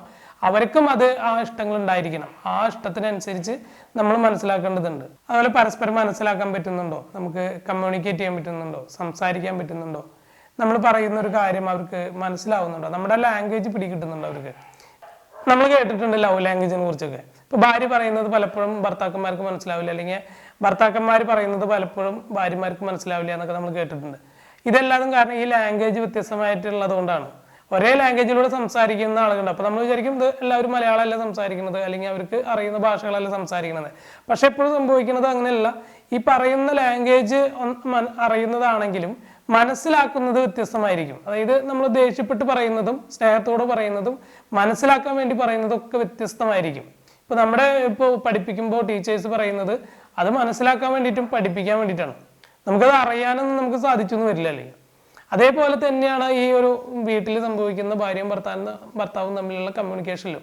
ഭാര്യ പറയുന്ന ആ ഒരു ലാംഗ്വേജ് ഒരിക്കലും ഭർത്താവിന് പിടികിട്ടുകയില്ല ചിലപ്പോൾ, അല്ലെങ്കിൽ ഭർത്താവിൻ്റെ ആ ഇമോഷൻ ഒരിക്കലും ഭാര്യയ്ക്കും പിടികിട്ടില്ല. കാരണം വെച്ചാൽ ഈ വ്യത്യസ്തമായിട്ടുള്ള വാല്യൂസാണ് അവിടെ കാരണക്കാരാവുന്നത്. കാരണം ഇവർക്ക് വ്യത്യസ്തമായിട്ടുള്ള വാല്യൂസ് ഉള്ളതുകൊണ്ടും കാഴ്ചപ്പാട് വ്യത്യസ്തമായതുകൊണ്ടും ഈ ഭർത്താവ് ചെയ്യുന്ന ഒരു കാര്യത്തെയും പിടികിട്ടാത്ത ഭാര്യമാരായിരിക്കും കൂടുതലും. അതേപോലെ തന്നെ ഭാര്യമാര് പറയുന്നത് ഒരു കാര്യം ഭർത്താക്കന്മാർ അംഗീകരിക്കാനും തയ്യാറാവില്ല. കാരണം വ്യത്യസ്തമായിട്ടുള്ള ലവ് ലാംഗ്വേജ് ഉപയോഗിക്കുന്നതുകൊണ്ടായിരിക്കും അത്. അപ്പൊ നമുക്ക് അവിടെ ക്ലാഷ് ഉണ്ടായിരിക്കും. ഇയാളോട് ഒരു കാര്യം പറഞ്ഞിട്ട് കാര്യമില്ല, ഇയാൾക്കൊന്നും മനസ്സിലാവില്ല എന്ന് പറയുന്ന കുറ്റപ്പെടുത്തലുണ്ടാവും. അതേപോലെ തന്നെ ഭാര്യനെ കുറ്റപ്പെടുത്തുന്ന ഒരുപാട് ഭർത്താക്കന്മാരുണ്ട്. ഇപ്പൊ എൻ്റെ ഒരു സുഹൃത്തുണ്ട്, അദ്ദേഹം എപ്പോഴും നന്നായിട്ട് കുറ്റപ്പറയും ഈ ഭാര്യനെ. 10, 26, 30 കൊല്ലത്തോളമായി അവർ ഒരുമിച്ച് ജീവിക്കാൻ തുടങ്ങിയിട്ട്, എന്നിട്ടും വളരെയധികം വഴക്ക് പറയുന്ന കുറ്റപ്പെടുത്തുന്ന ഒരു സ്ഥിതി ഇപ്പോഴും ഞാൻ കാണുന്നുണ്ട്. മിക്ക ദിവസങ്ങളും കാണുന്നതാണത്. കാരണം എന്താ വെച്ചിട്ടുണ്ടെങ്കിൽ ഈ വാല്യൂസ് ഡിഫറെൻ്റ് ആണ്, അവിടെ ചിന്തകൾ വ്യത്യാസമാണ്. ഇപ്പം ഇദ്ദേഹത്തിൻ്റെ അതേ ചിന്തയിലൂടെ അല്ല അദ്ദേഹത്തിൻ്റെ ഭാര്യ ചിന്തിക്കുന്നത്. ഇദ്ദേഹത്തിൻ്റെ പ്രൊഫഷനുമായിട്ട് ബന്ധപ്പെട്ടിട്ട് ഒരു കാര്യം ഭാര്യയ്ക്ക് ഇഷ്ടമല്ല, ഇദ്ദേഹത്തിൻ്റെ പ്രൊഫഷൻ ചെയ്യുന്നത് ഭാര്യയ്ക്ക് ഇഷ്ടപ്പെട്ടിട്ടില്ല, അല്ലെങ്കിൽ ഇഷ്ടമല്ല ആ ഒരു ജോലി ചെയ്യുന്നത്. എന്നാൽ ഇദ്ദേഹത്തിന് ഈ ജോലിയാണ് ഏറ്റവും പ്രധാനപ്പെട്ടത്, അദ്ദേഹത്തിൻ്റെ പ്രൊഫഷനാണ് അദ്ദേഹത്തിന് ഏറ്റവും ഇഷ്ടമുള്ളത്. എന്നാൽ ഭാര്യയ്ക്ക് നേരെ ഡിഫറെൻ്റ് ആണ്. ഭാര്യ പറയുന്നത് ഈ ജോലി വിട്ടിട്ട് വേറെ ഏതെങ്കിലും ജോലിക്ക് പോവാണ് നിങ്ങൾ നല്ലത്, ഇത് ഒരുപാട് പ്രശ്നങ്ങൾ ഉണ്ടാക്കുന്നുണ്ട് ഇവിടെ, അങ്ങനെയാണ് ഇങ്ങനെയാണെന്നൊക്കെ പറഞ്ഞ് കുറ്റപ്പെടുത്താണ്. അതോടുകൂടി തന്നെ ഇവരുടെ കമ്മ്യൂണിക്കേഷൻ അവിടെ ഗ്യാപ്പ് വളരെയധികം വലുതാവുകയാണ്. ആ കമ്മ്യൂണിക്കേഷൻ ഗ്യാപ്പിലൂടെ ഇപ്പോൾ ഭയങ്കരമായിട്ട് ക്ലാഷിലൂടെയാണ് പലപ്പോഴും 1 മാസമോ 2 മാസമോ ഒരു തരത്തിലും മിണ്ട പോലും ഇല്ലാത്ത രീതിയിൽ അവർ ജീവിക്കുന്നത് ഒക്കെ എനിക്ക് അറിയുന്ന കാര്യമാണത്. പെൺകുട്ടികളുള്ള അച്ഛനമ്മമാരോട് എനിക്ക് പറയാനുള്ളത്, നിങ്ങൾ അവരുടെ ഏറ്റവും ഇൻഡിപെൻഡൻ്റ് ആയിട്ട് മാറ്റാണ് ഏറ്റവും ആദ്യം ചെയ്യേണ്ട ഒരു കാര്യം. കാരണം അവർ സാമ്പത്തികമായിട്ടും മാനസികമായിട്ടും ഇൻഡിപെൻഡൻ്റ് ആവേണ്ടതുണ്ട്. ഒറ്റയ്ക്ക് ജീവിക്കാനായിട്ട് അവർക്ക് ആ ഒരു ക്യാപ്പബിലിറ്റി ഉള്ള ഒരു വ്യക്തിയാക്കിയിട്ട് അവരുടെ മാറ്റാണ് വേണ്ടത്. അല്ലാതെ നമ്മൾ 100 പവനോ 500 പവനോ 1000 പവനൊക്കെ നമ്മൾ ഉണ്ടാക്കി കൊടുത്തിട്ട് വലിയ സ്വത്തുകൾ കൊടുക്കുന്നതിന് മുന്നേ അവർ ഇൻഡിപെൻഡൻ്റ് ആയിട്ട് ജീവിക്കാനായിട്ട് കപ്പാസിറ്റി ഉള്ള ആളായിട്ട് മാറ്റേണ്ടതുണ്ട്. അതേപോലെ തന്നെ 2 പേരും ആവേണ്ടതുണ്ട് കേട്ടോ, പെൺകുട്ടികൾ മാത്രമല്ല, അതേപോലെ തന്നെ ആൺകുട്ടികൾ അങ്ങനെ ഇൻഡിപെൻഡൻ്റ് ആയിട്ട് സാമ്പത്തികമായിട്ട് ഇൻഡിപെൻഡൻ്റ് ആവേണ്ടതുണ്ട്. പക്ഷെ പെൺകുട്ടികളാണ് ഇവിടെ ഏറ്റവും കൂടുതൽ ബുദ്ധിമുട്ട് അനുഭവിക്കേണ്ടി വരിക വിവാഹത്തിന് ശേഷം. കാരണം നമ്മളിവിടെ കണ്ടിട്ടുള്ള ഒരുപാട് ഈ മരണങ്ങളും സൂയിസൈഡും ഒക്കെ അതിനെയാണ് നമുക്ക് ചൂണ്ടിക്കാട്ടുന്നത്. പെൺകുട്ടികളാണ് എപ്പോഴും അവരൊറ്റപ്പെട്ടു പോകുന്നത്. വലിയ സാമ്പത്തികമുള്ള വീടുകളിൽ പോലും സംഭവിക്കുന്നത് ഇതാണ്. അവരുടെ റിയൽ വാല്യൂസ് നോക്കാതെ തന്നെ ഇവരുടെ വിവാഹത്തിലേക്ക് കൊണ്ടുപോകുന്നു. എല്ലാ ആർഭാടങ്ങളും നടത്തിക്കൊണ്ട് വിവാഹം നടത്തുന്നു. അവസാനം ഇവർക്ക് ഒരിക്കലും പൊരുത്തപ്പെട്ടു പോകാൻ പറ്റാത്ത തരത്തിലുള്ള പാർട്ട്നേഴ്സിന് അവർക്ക് കിട്ടുന്നത് പിന്നീടാണ് അറിയുന്നത്. അപ്പോൾ അവരുടെ വിവാഹത്തിന് ശേഷമുള്ള ജീവിതം വളരെ ദുരിതവും കഷ്ടപ്പാടായിരിക്കും. ഈ ഒരു കഷ്ടപ്പെട്ട് ജീവിക്കാനും അല്ലെങ്കിൽ ഒരു ഇഷ്ടമില്ലാത്ത ജീവിതം മുന്നോട്ട് ജീവിക്കേണ്ടൊക്കെ സ്ഥിതി വരുന്നത് ഈ വാല്യൂസ് ഡിഫറെൻ്റ് ആകുന്നതോടെ തന്നെയാണ്. അതേപോലെ തന്നെ നമ്മുടെ ഈ ഒരു വാല്യൂസ് മനസ്സിലാക്കിക്കൊണ്ടാണ് നമ്മൾ പോകണമെന്നുണ്ടെങ്കിൽ ഹാപ്പി ആയിട്ട് ജീവിക്കാനും പറ്റും. ഇവിടെ നമ്മൾ കേട്ടിട്ടുണ്ട് ചതി ചെയ്തു, വഞ്ചിച്ചു എന്നൊക്കെ, പാർട്ട്ണറെ വഞ്ചിച്ചു, ചതിച്ചു എന്നൊക്കെ പറയുന്നതൊക്കെ നമ്മൾ കേട്ടിട്ടുണ്ട്. ഇതൊക്കെ ഈ വ്യത്യസ്ത വാല്യൂവിന്റെ ചിന്താഗതി ഉള്ളതുകൊണ്ടാണ് ചതിച്ചു എന്നൊക്കെ പറയേണ്ടി വരുന്നത്. ഇപ്പൊ പറയാൻ പറ്റും, ഒരു കാമുകനെ കല്യാണം കഴിഞ്ഞ ഒരു സ്ത്രീ മറ്റൊരു കാമുകന്റെ കൂടെ പോകുമ്പോൾ ചതിച്ചിട്ട് പോയി, മക്കളെ ഓർക്കാതെ പോയി, ഭർത്താവിനോട് ചതി ചെയ്തു, വഞ്ചിച്ചു. അതേപോലെ തന്നെ പുരുഷന്മാരും അങ്ങനെ തന്നെ ഭാര്യമാരനെ ഇട്ടിട്ട് മറ്റൊരു സ്ത്രീയുടെ അടുത്തേക്കൊക്കെ പോകുന്നത് നമ്മൾ കണ്ടിട്ടുണ്ട്. ഇതെല്ലാം ഇവിടെ ചതിയും വഞ്ചനയാവുന്നത് ഈ ഒരു കമ്മ്യൂണിക്കേഷൻ ഇല്ലാത്തതുകൊണ്ടാണ്, അവർ പരസ്പരം മനസ്സിലാക്കാൻ പറ്റാത്തതുകൊണ്ടാണ്. കാരണം എന്താ വെച്ചിട്ടുണ്ടെങ്കിൽ ഇത് സ്വാഭാവികമായിട്ട് സംഭവിക്കുന്നതാണെന്നുള്ള തിരിച്ചറിവ് ഉണ്ടാവുക. നമ്മുടെ ഫാമിലിയിലേക്ക് എന്താണ് സംഭവിക്കുന്നത്, നമ്മുടെ റിലേഷൻഷിപ്പിന് എന്തെങ്കിലുമാണ് സംഭവിക്കുന്നത് എന്നുള്ള കൃത്യമായിട്ട് കമ്മ്യൂണിക്കേറ്റ് ചെയ്യാൻ പറ്റുന്ന പാർട്ട്നേഴ്സ് ആണെന്നുണ്ടെങ്കിൽ അവിടെ ഒരു പ്രോബ്ലം ഉണ്ടാവില്ല. അതല്ലെങ്കിൽ ഇവർ ചതി ചെയ്യേണ്ടി വരും, അഭിനയിക്കേണ്ടി വരും. പാർട്ട്നേഴ്സ് തമ്മിൽ പരസ്പരം അഭിനയിക്കുന്ന ഒരുപാട് ആളുകളുണ്ട് നമ്മുടെ ലൈഫിൽ. നമുക്ക് അറിയുന്ന ഒരുപാട് ആൾക്കാരനെ കൃത്യമായിട്ട് നല്ല ഹാപ്പി ആയിട്ട് അഭിനയിക്കുന്ന ആളുകളെല്ലാം നമ്മുടെ ലൈഫിൽ കാണാൻ പറ്റും, നമ്മുടെ സുഹൃത്തുക്കളും പരിചയക്കാരും ഒക്കെ. അപ്പൊ ഇങ്ങനെയാണ് ലൈഫ് കൊണ്ടുപോകുന്നത്. നമ്മൾ മനസ്സിലാക്കേണ്ടതുണ്ട് നമ്മുടെ പാർട്ട്ണർ എങ്ങനെയായിരിക്കണം, അല്ലെങ്കിൽ ഞാൻ എന്താണ് എന്ന് ആദ്യം മനസ്സിലാക്കേണ്ടതുണ്ട്, എനിക്ക് വേണ്ടത് എന്താണെന്ന് മനസ്സിലാക്കേണ്ടതുണ്ട്, അറിയേണ്ടതുണ്ട്. ഇതൊക്കെ അറിഞ്ഞിട്ട് മനസ്സിലാക്കിയതിന് ശേഷമാണ് നമ്മുടെ ഒരു പാർട്ട്ണറിനെ നമ്മൾ സെലക്ട് ചെയ്യേണ്ടത്. അത് മറ്റൊരാൾ പറഞ്ഞറിയുന്നതിനേക്കാളും നല്ലത് നമ്മൾ മനസ്സിലാക്കുന്നതാണ്, നമ്മൾ തിരഞ്ഞെടുക്കേണ്ടതാണ്. അത് സ്ത്രീക്കും ഉണ്ട്, അതേപോലെ തന്നെ പുരുഷനും ആ ഒരു അവകാശമുണ്ട്. ആ അവകാശത്തിലൂടെ ആ റെസ്പോൺസിബിലിറ്റി സ്വയം മനസ്സിലാക്കി എടുത്തുകൊണ്ട് വേണം വിവാഹത്തിലേക്ക് പോകാൻ. ഈ ടോപ്പിക്കുമായിട്ട് നിങ്ങൾക്ക് ഞാനുമായിട്ട് ഷെയർ ചെയ്യണമെന്നുണ്ടെങ്കിൽ, സംസാരിക്കണമെന്നുണ്ടെങ്കിൽ ഞാനൊരു 1-to-1 കൊടുക്കാൻ ആഗ്രഹിക്കുന്നുണ്ട്. നിങ്ങൾക്ക് ഈ കുട്ടികളുടെ അച്ഛനമ്മമാരെ അവർക്ക് വേണമെന്നുണ്ടെങ്കിൽ നിങ്ങൾക്ക് സജസ്റ്റ് ചെയ്യാന്നുള്ളതാണ്. നിങ്ങളുടെ മക്കൾക്ക് സജസ്റ്റ് ചെയ്യാൻ പറ്റും. അവരുടെ വാല്യൂസ് കൃത്യമായിട്ട് മനസ്സിലാക്കാനും, അതേപോലെ തന്നെ അവർക്ക് ഏത് തരത്തിലുള്ള വാല്യൂസ് ഉള്ള ആളിനെയാണ് അവർക്ക് പാർട്ട്ണറായിട്ട് ലഭിക്കേണ്ടതെന്ന് അവർക്ക് കൊടുക്കാൻ പറ്റുന്ന ഒരു ഗിഫ്റ്റ് ആയിട്ടാണ് ഞാൻ ഇതിനെ കാണുന്നത്. അതേപോലെ തന്നെ ഇൻഡിവിജ്വൽ ആയിട്ട് നിങ്ങൾക്ക് എന്നെ കോൺടാക്ട് ചെയ്യാന്നുള്ളതാണ്. ഞാനൊരു 1-to-1 സെക്ഷൻ ഇതിലൂടെ കൊടുക്കുന്നുണ്ട്. ഇവിടെ താഴെ ഞാൻ അതിൻ്റെ ഒരു ലിങ്ക് ഞാൻ കൊടുക്കുന്നുണ്ട്. ആ ലിങ്ക് ക്ലിക്ക് ചെയ്തുകൊണ്ട് തന്നെ നിങ്ങൾക്ക് ബുക്കിംഗ് എടുക്കാവുന്നതാണ് 1-to-1 വേണ്ടിയിട്ട്. അപ്പോൾ നിങ്ങളുടെ വാല്യൂസ് കൃത്യമായിട്ട് മനസ്സിലാക്കാനായിട്ട് ഞാൻ നിങ്ങളെ സഹായിക്കുക. ഒപ്പം തന്നെ നിങ്ങൾക്ക് ഏത് തരത്തിലുള്ള പാർട്ട്ണറാണ് മാച്ച് ആവുക എന്നുള്ളത് നിങ്ങൾക്ക് സ്വയം ബോധ്യപ്പെടുത്താനും ഇത് ഈ 1-to-1 സെക്ഷനിലൂടെ നിങ്ങൾക്ക് സാധിക്കും. അപ്പോൾ എല്ലാവരും ആ റിയൽ വാല്യൂസ് മനസ്സിലാക്കിക്കൊണ്ടാണ് നമ്മുടെ പാർട്ട്ണർഷിപ്പ് ലൈഫിലേക്ക് പോകുന്നുണ്ടെങ്കിൽ ആ ഒരു പരിധി വരെ നമുക്ക് ഹാപ്പി ആയിട്ടുള്ള ലൈഫ് മെയിൻറ്റെയിൻ ചെയ്യാൻ പറ്റും. കൃത്യമായിട്ട് കമ്മ്യൂണിക്കേറ്റ് ചെയ്യാൻ പറ്റുന്ന ഒരു പാർട്ട്ണറെ നമുക്ക് കിട്ടും. നമ്മുടെ ലൈഫും ഹാപ്പി ആയിട്ട് മുന്നോട്ട് പോകാൻ പറ്റും. അപ്പോൾ എല്ലാവരും ഹാപ്പി ആയിട്ട് ലൈഫ് ഉണ്ടാവട്ടെ എന്ന് ഞാൻ ആഗ്രഹിക്കുന്നു. Thank you very much.